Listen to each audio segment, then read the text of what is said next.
I have a prepared statement.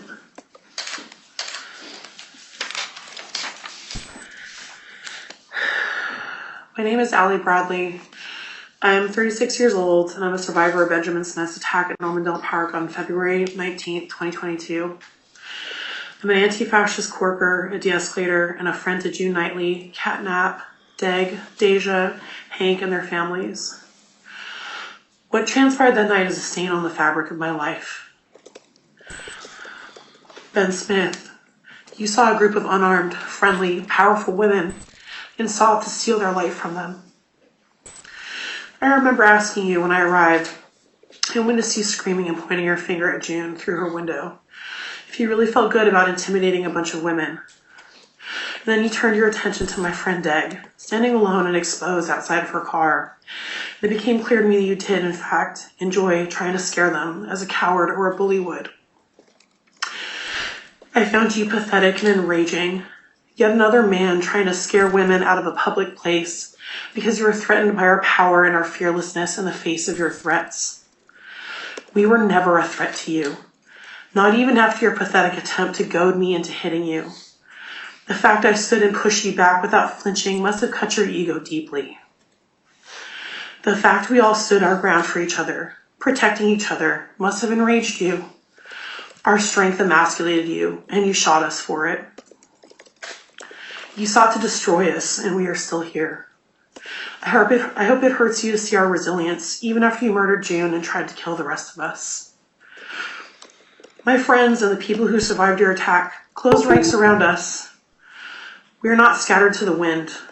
We have survived 1,000 storms, and we will survive 1,000 more, because that is what we must do to fight white supremacy, patriarchy, and oppression in all its many forms. How could you have known that we laughed in the face of death countless times together? That we have celebrated our wins and mourned our losses together? Only death can break the bonds we have with each other, and you've only proven that to be true. I have an endless, burning, indignant rage within me for what you've done to Deg, for what you did to June, the way you mowed down the person who came to our aid, hands raised, trying to de-escalate you. The fact you tried to kill Deja, my best friend. I got out of my car to protect them, and the only way you could stop me was with a gun.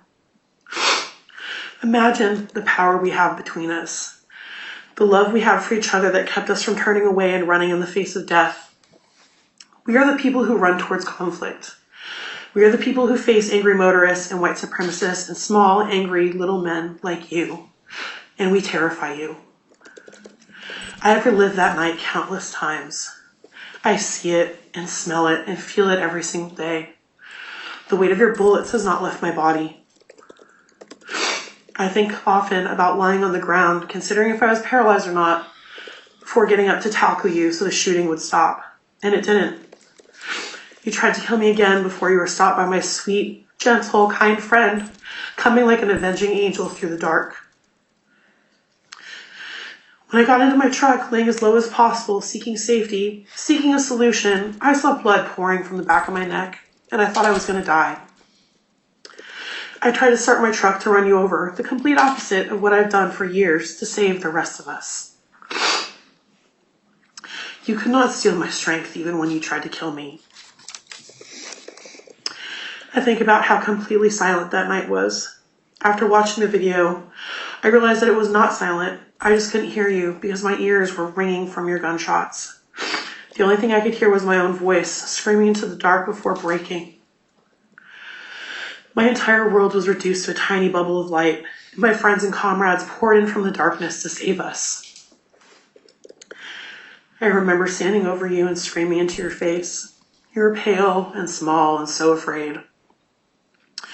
I asked you, you killed my friend for what? For what?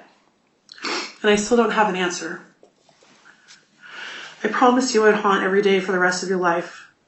You should be grateful you only received spit in your face and a kick to the gut. I wanted to kill you.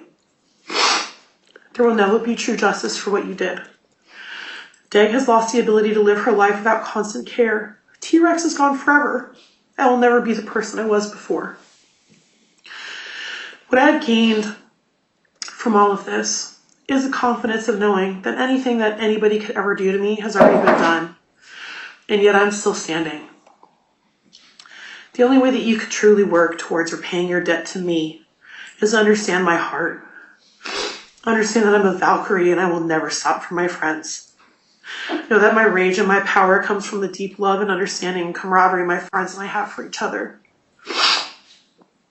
Only when you know that if we had met under different circumstances and you needed help, I would have helped you.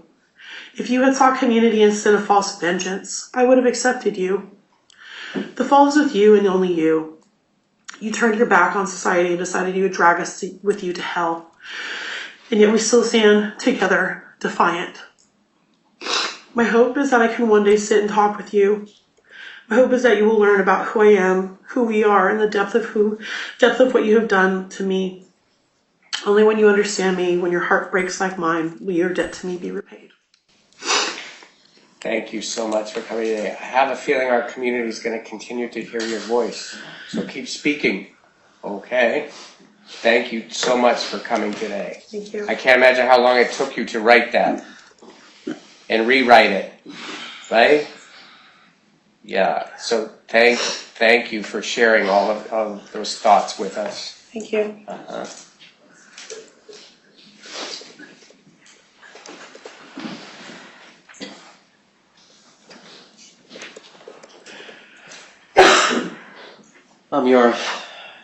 Our next victim would like to come forward as they go by Hank. Tell me again. Hank. Hank. Okay, come on forward, and you can either stand or sit, whichever you're most comfortable with. Okay? Is it okay if I call you Hank? Right? Okay. All right. And thank you for coming today. And what did you want us to know today? I have a prepared statement. Okay.